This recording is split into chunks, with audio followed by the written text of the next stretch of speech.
Ilahi anta maksudi wa ridhaka matlubi artini mahabbatan wa ma'rifatan. Bismillahirrahmanirrahim.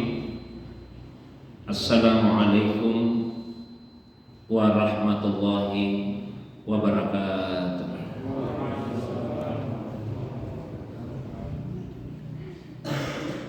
Alhamdulillahilladzi ansala sakinata fi qulubil mu'minin liyazdadu imanan ma'a imanihim walillahi junudus samawati wal ardh wa kana Allahu aliman hakima. Wa sallallahu ala sayyidina Muhammadin alladzi arsalahu ilan nasi basyiran wa nadhira wa ala ali Muhammadin wa sahbihi wa sallama tasliman katsira, amma ba'du. Jamaah maghrib yang semoga dirahmati, dimuliakan oleh Allah Subhanahu wa taala. Alhamdulillah, malam ini kembali kita dihadirkan, dipertemukan dalam majelis yang semoga dimuliakan ini untuk melanjutkan kembali kajian kita membaca satu kitab dalam ilmu tasawuf, yaitu kitab Al-Hikam Al-Ata'iyah yang ditulis oleh Al-Arifu Billah Ibnu Atha'illah As-Sakandari qaddasallahu sirrah, beserta syarah atau penjelasan yang terdapat di dalam kitab Irsyadul Bariyah ila ba'di ma'ani Al-Hikam Al-Ata'iyah yang ditulis oleh Al-Ustaz Ad-Doktor Yusri Rusdi As-Sayyid Jabar Al-Hasani atalallahu umrahu wa baqa'ahu. Salawat dan salam semoga tercurah kepada kekasih kita Rasulullah Muhammad sallallahu alaihi wasallam, begitu pula kepada keluarga beliau, para sahabat dan juga pengikutnya yang senantiasa istiqamah menghidupkan sunnah Nabi sallallahu alaihi wasallam. Jamaah maghrib yang dirahmati, dimuliakan oleh Allah Subhanahu wa taala. Malam ini kita sudah sampai pada Al-Hikmatu As-Sabi'atu Wathalasun, hikmah yang ke-37. Qala al-musannifu nafa'ana Allahu bi ulumihi wa ulumi masyayikhihi wa talamizatihi fid dharaini amin ya rabbal alamin. Penulis kitab ini berkata, semoga Allah memberikan kepada kita manfaat melalui ilmunya, ilmu dari para masyayikh dan murid-muridnya di dunia dan di akhirat. Kana Allahu wa la syai'a ma'ahu wa huwa al-ana ala ma alaihi kana. Kana Allah sudah ada, wala syai'a ma'ahu, dan tidak ada sesuatu bersamanya atau tidak ada yang menyertainya. Wa huwa al-an ala ma alaihi kana, dan dia sekarang ini tetap seperti awalnya dia ada. Jadi ini adalah persoalan yang sangat mendasar dalam masalah akidah, bahwa Allah Subhanahu wa taala itu ada dan tidak ada satupun makhluk yang bersama dengan Allah Subhanahu wa taala. Di dalam hadis yang diriwayatkan oleh Imam Al-Bukhari dari sahabat Nabi SAW Imran bin Husain, semoga Allah meridainya, beliau berkata bahwasanya Rasulullah SAW pernah bersabda, kana Allahu wa lam yakun syai'un ghairuhu wa kana arshuhu 'alal ma' wa kataba fi dzikri kulla syai' thumma khalaqas samawati wal arda. Kana Allah sudah ada, wa lam yakun syai'un ghairuhu, dan tidak ada selain Allah bersamanya. Di riwayat lain disebutkan wa lam yakun syai'un ma'ahu, tidak ada sesuatu bersamanya, atau tidak ada yang sesuatu selainnya. Jadi hanya Allah saja yang ada. Wa kana arsyuhu 'alal ma, lalu kemudian arasnya Allah ada di atas air. Wa kataba fi dzikri kulla syai', lalu kemudian Allah menulis pada az-zikir yang dimana oleh ulama kita Lauh Mahfuz, kulla syai', segala sesuatu. Summa khalaqas samawati wal ard, setelah itu Allah menciptakan langit dan bumi. Jadi dalam pandangan para ulama ahli sunnah wal jamaah, bahwa Allah subhanahu wa ta'ala keadaannya tidak pernah berubah. Dalam bahasa tadi disebut al-ana alama alaihi kana. Sekarang pun Allah subhanahu wa ta'ala tetap seperti itu, tidak pernah berubah. Awalnya Allah tidak bertempat, sampai sekarang pun Allah subhanahu wa ta'ala tetap tidak bertempat. Jadi berbeda dengan sebagian orang yang menyatakan, yang berpendapat bahwa Allah SWT itu bertempat, dan tempatnya di atas aras atau di atas langit. Ini muncul karena kekeliruan dalam memahami firman Allah Subhanahu wa taala di dalam Al-Qur'an. Dalam banyak ayat Allah SWT menyatakan bahwa Dia istawa alal arsy. Ar-Rahmanu alal arsy istawa. Allah SWT itu istawa alal arsy. Jadi tentu semua ulama sepakat, semua kaum muslimin wajib meyakini bahwa Allah itu istawa alal arsy. Allah istawa alal arsy.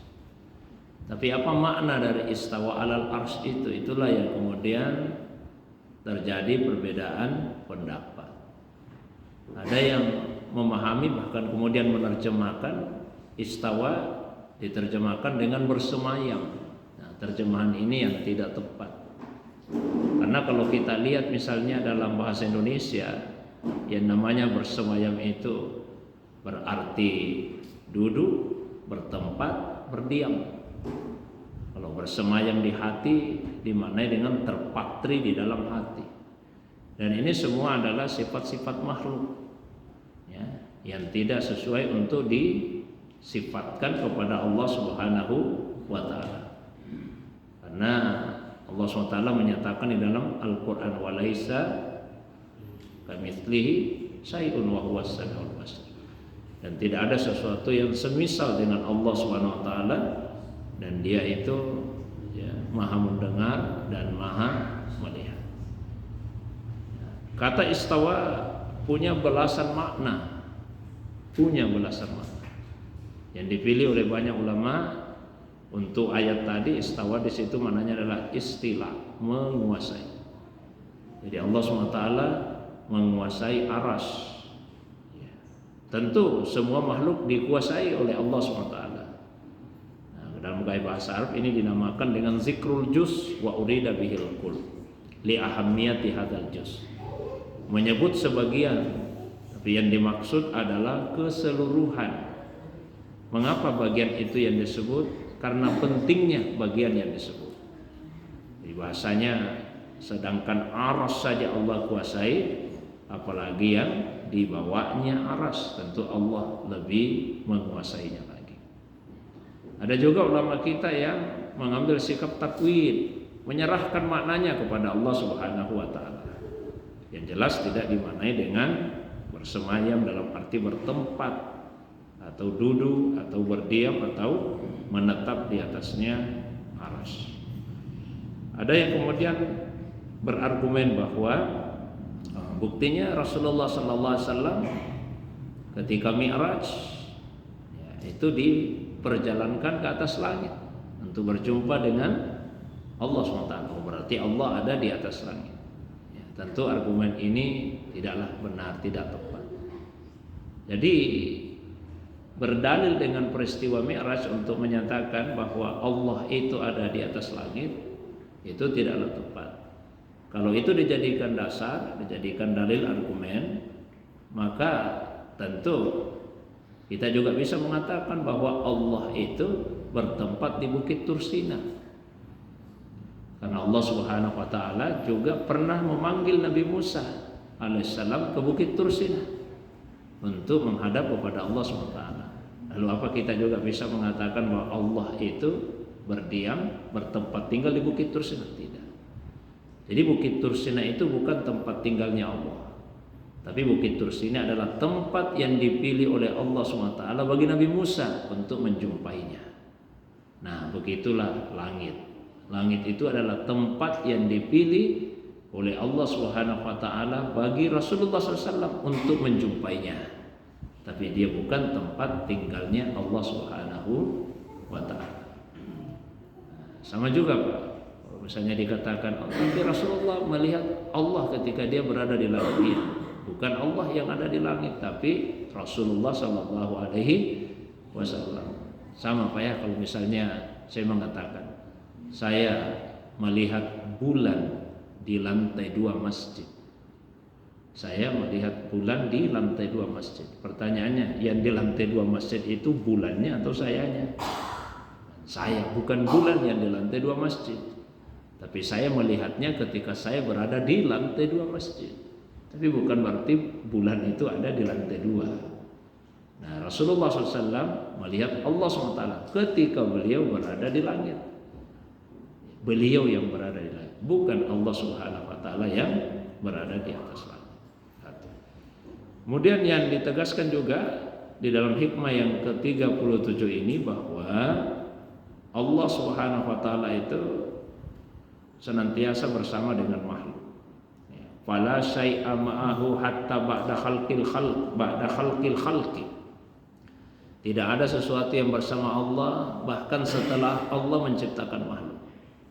Ya, fal khalqu bihi la ma'ahu. Makhluk itu ada dengan Allah, bukan bersama Allah. Wal ma'iyatu sifatuhu subhanahu wa laysat sifatul khalqi. Jadi yang namanya ma'iyah, kebersamaan atau menyertai. Mudah kita terjemahkan menyertai. Ma'iyah itu sifat Allah, bukan sifat makhluk. Maka tidak pernah sekalipun kita jumpai di dalam Al-Quran atau di dalam hadis yang menyatakan makhluk bersama Allah. Tidak ada. Yang ada di dalam Al-Quran itu Allah yang bersama makhluk, Allah yang menyertai, bukan makhluk yang menyertai Allah SWT. Contoh di surah Al-Hadid ayat yang keempat, Allah SWT berfirman, wa huwa ma'akum aina ma kuntum, dan dia bersama kalian dimanapun kalian berada. Allah tidak mengatakan kalian bersama Allah, tidak. Wa huwa ma'akum, dia bersama kalian, bukan kalian yang bersama dengan Allah SWT. Dia yang bersama kalian dimanapun kalian berada. Begitu juga waqala sayyidina Musa alaihi salam, perkataan Nabi Musa alaihi salam yang diabadikan dalam Al-Quran pada surah Asy-Syu'ara ayat 62. Qala, Nabi Musa berkata, kalla, sekali-kali tidak.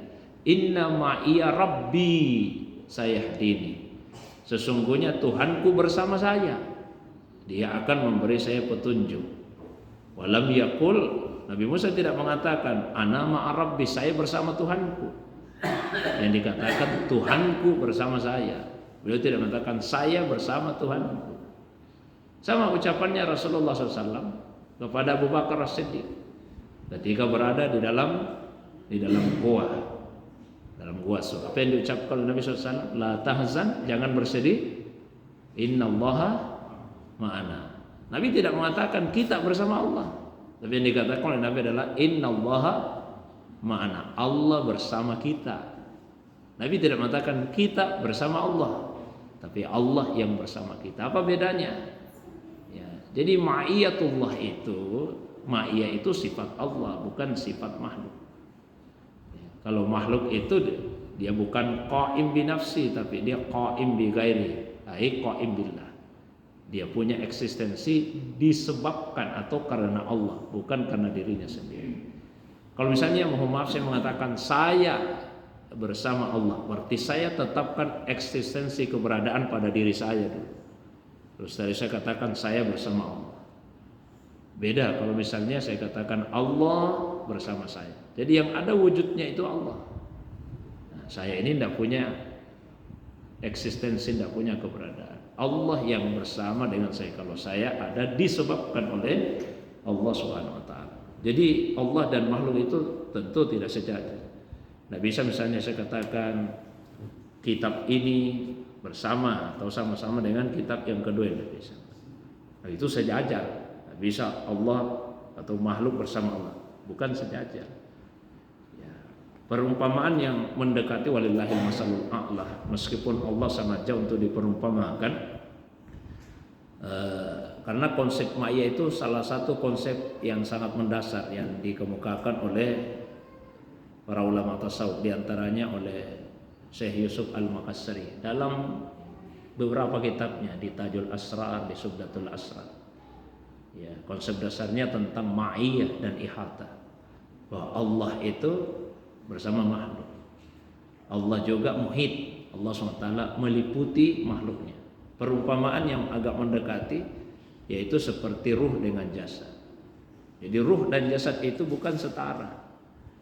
Ya, jadi yang menyertai itu ruh yang menyertai jasad, ruh yang menyeliputi, bukan, tidak bisa dibalik. Tidak bisa kita katakan bahwa jasad kita meliputi ruh atau jasad kita yang menyertai ruh.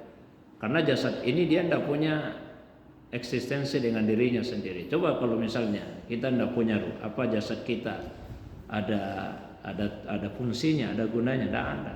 Dia tidak berfungsi ketika tidak ada ruh. Tapi ruh tanpa jasad dia tetap punya eksistensi. Ya. Jadi yang membuat tubuh ini punya fungsi karena ruh itu. Nah, ini perumpamaan yang agak mendekati. Jamaah yang dirahmati, dimuliakan oleh Allah SWT. Nah, pendek saja hikmah yang ke-37 ini, langsung masuk. Al-hikmatus saminatu wassalasun, hikmah yang ke-38. Qala al-musannifu, penulis kitab ini berkata, la tata'adda la tata'adda niyata himmatuka ila ghairihi fal karimu la tatakhattahul amal. Ya. Jangan sampai engkau melampaui niat cita-citamu kepada yang selain Allah SWT. Karena Allah Subhanahu wa taala yang maha mulia itu tidak akan bisa dilampaui, tidak akan bisa dikuasai oleh amal, oleh angan-angan, oleh keinginan atau oleh cita-cita kita. Maksudnya seperti ini. Annal abda fi sulukihi ilallahi alaihi alla yata'allaq amaluhu wala himmatu illa fillahi azza wa jalla. Seorang hamba dalam suluk perjalanannya menuju kepada Allah, jangan sampai cita-citanya, keinginannya selain untuk Allah Subhanahu wa taala.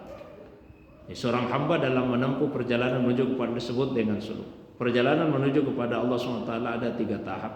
Tahap bidayah, permulaan, pertengahan dan nihaya, penghujungnya. Permulaan disebut dengan irada.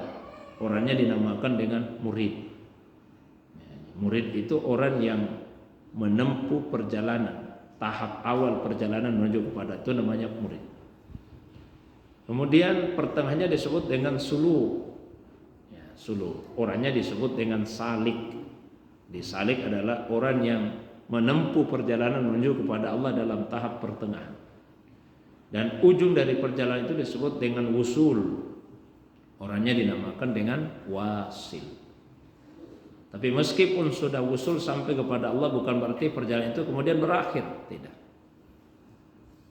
Rasulullah SAW adalah orang yang telah sampai dalam perjalanannya menuju kepada Allah SWT. Tapi bukan berarti beliau kemudian berhenti. Bahkan Allah SWT memerintahkan kepada Nabi SAW, wa qul Rabbi zidni ilman, dan ucapkanlah wahai Muhammad SAW, Rabbi zidni ilman, Tuhan tambahkan untukku ilmuku. Ini Nabi yang sudah sampai dalam perjalanan menuju kepada Allah. Tapi tetap diperintah Allah SWT untuk berdoa meminta kepada Allah SWT supaya ditambah ilmunya, terutama tentu ilmu tentang Allah Subhanahu wa taala. Nah, dalam perjalanan menuju kepada Allah SWT, ya tujuannya itu hanyalah Allah SWT.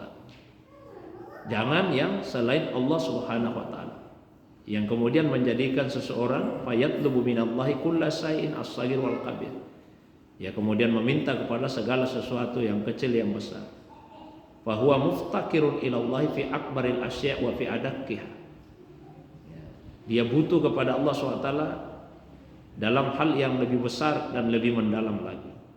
Wa ya'lamu anna Allah azza wa jalla huwa ad-dar wa huwa an-nafi wa huwa ar-razzaq wa biyadihi malakutu kulli syai' wa huwa yujiru wa la yujaru alaihi wa kullu ma yahdusu fil aqwan bi masyiatihi fa ma sya'allahu kana wa ma lam yasha lam yakun. Dia mesti mengetahui sepenuhnya bahwa Allah lah yang dar, Allah juga yang nafi. Allah SWT yang memberi mudarat, Allah juga yang memberi manfaat. Jadi ada beberapa asma Allah Subhanahu wa taala itu yang mesti dipasangkan, tidak boleh dipahami secara tunggal, mesti dipasangkan. Jangan misalnya hanya meminta ya dar ya dar ya dar. Ya betul, ad-dar itu namanya Allah, tapi tidak boleh hanya mengucapkan ya dar ya dar. Wahai Allah yang Maha memberi mudarat, yang Maha memberi manfaat, mesti disandingkan dengan nafi, Allah yang memberi manfaat. Atau misalnya muzil, ya, salah satu nama Allah itu muzil, yang menghinakan. Tapi tidak boleh seorang hamba itu zikir atau berdoa hanya dengan menyebut itu ya muzil, ya muzil, ya muzil. Wahai yang Maha menghinakan, wahai Maha menghinakan. Meski dipasangkan dengan ya mu'iz, Allah yang memuliakan. Nah bisa misalnya seseorang berdoa kepada Allah SWT ya khafid, ya khafid, ya khafid. Wahai yang Maha merendahkan, yang Maha merendahkan. Mesti dipasangkan dengan ya Rafi, ya Rafi. Allah juga yang meninggikan. Itu nama Allah yang berpasangan. Nama-nama yang lain banyak yang mandiri. Secara umum sifat-sifat Allah SWT yang terkandung di dalam nama itu ada dua. Ada sifat-sifat jamaliyah, sifat-sifat keindahan. Dan ada sifat-sifat jalaliyah, sifat-sifat keagungan. Kalau yang hadir di hati sifat-sifat jamaliyahnya Allah, keindahannya, yang muncul pengharapan. Tapi kalau yang hadir di hati sifat-sifat jalaliyahnya Allah, keagungannya Allah, yang muncul di hati adalah rasa khauf, rasa takut. Contoh, sifat jalaliyahnya Allah. Allah itu punya nama Ar-Rahman Ar-Rahim, pengasih penyayang. Berarti Allah punya sifat pengasih, Allah punya sifat penyayang. Nah, kalau kita mendengar hadir di dalam hati kita bahwa Allah itu pengasih, Allah itu penyayang, apa yang muncul? Tentu pengharapan kepada Allah. Nah, ada orang mendengar Allah pengasih, Allah penyayang, kemudian dia merasa takut, yang muncul itu pengharapan. Tapi coba misalnya, ya, kalau kita mendengar bahwa Allah SWT itu ya Malik, yang Maha menguasai, Allah SWT itu Muntaqim, yang Maha membalas, Allah SWT itu Syadidul Iqab, keras hukumannya. Apa pengharapan juga yang muncul di hati? Yang muncul itu rasa takut kepada Allah SWT. Itu namanya sifat-sifat jalaliyah. Ya. Jadi di dalam hati itu mesti hadir sifat-sifat jamaliyahnya Allah, keindahannya, dan juga sifat-sifat jalaliyah. Sehingga ada keseimbangan antara pengharapan kepada Allah Subhanahu wa taala dan rasa takut kepada Allah Subhanahu wa taala.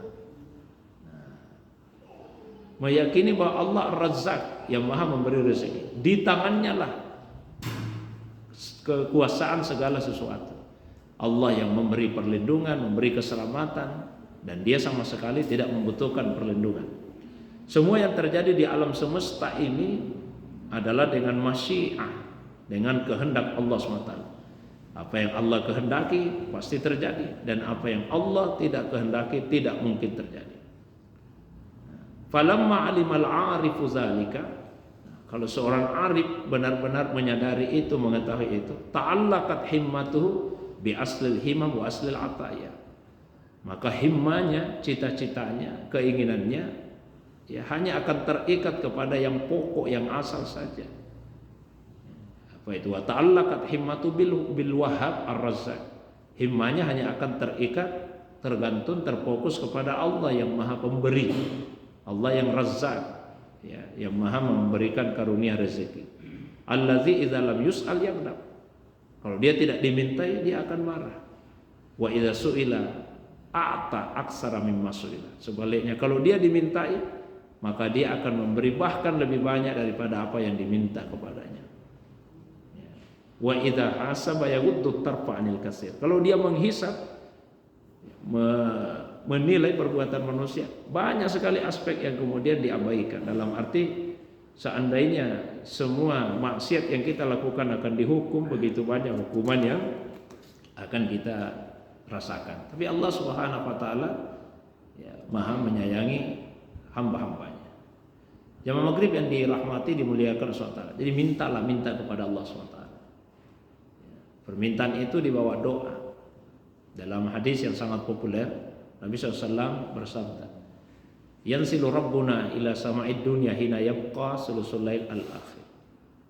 Tuhan kita tabaraka wa ta'ala turun ke langit dunia ketika tersisa sepertiga malam yang terakhir. Lalu Allah berfirman, ada 3 firman Allah SWT. 1, may yad'uni fastajiba lahu. Siapa yang berdoa, saya akan kabulkan doanya. Yang kedua, may yas'aluni fa'utiyahu. Siapa yang minta, saya akan beri yang dia minta. Yang ketiga, may yastaghfiruni fa'aghfir lahu. Siapa yang mohon ampun, saya akan berikan pengampunan. Jadi 3 ini, Pak. Doa, meminta, sama mohon ampun. Itu dari umum ke khusus. Yang paling umum doa. Karena doa itu 2 macam, ada doa ibadah, doa permintaan. Ya. Kalau orang berdoa kan sekedar meminta, tapi dia juga beribadah kepada Allah Subhanahu wa taala. Ya, itu doa ibadah. Nah, salah satu bagian dari doa itu permintaan. Maka bagian kedua tadi meminta. Allah sebut siapa yang berdoa, saya penuhi. Artinya yang ibadah maupun yang permintaan. Baru dikhususkan siapa yang meminta, saya kasih. Permintaan pun bervariasi, beragam, bermacam-macam. Salah satu permintaan itu adalah permintaan ampunan. Maka disebut yang ketiga yang paling khusus. Siapa yang mohon ampun, maka saya akan memberikan pengampunan. Saya kira itu pengantar kajian kita di malam ini. Saya berikan waktu yang agak lapang. Kalau ada yang ingin didiskusikan, ada yang ingin ditambahkan, disempurnakan, saya persilakan pada jamaah sekalian. Demikian untuk sementara. Wa ilallahi turja'ul umur. Wassalamualaikum warahmatullahi wabarakatuh.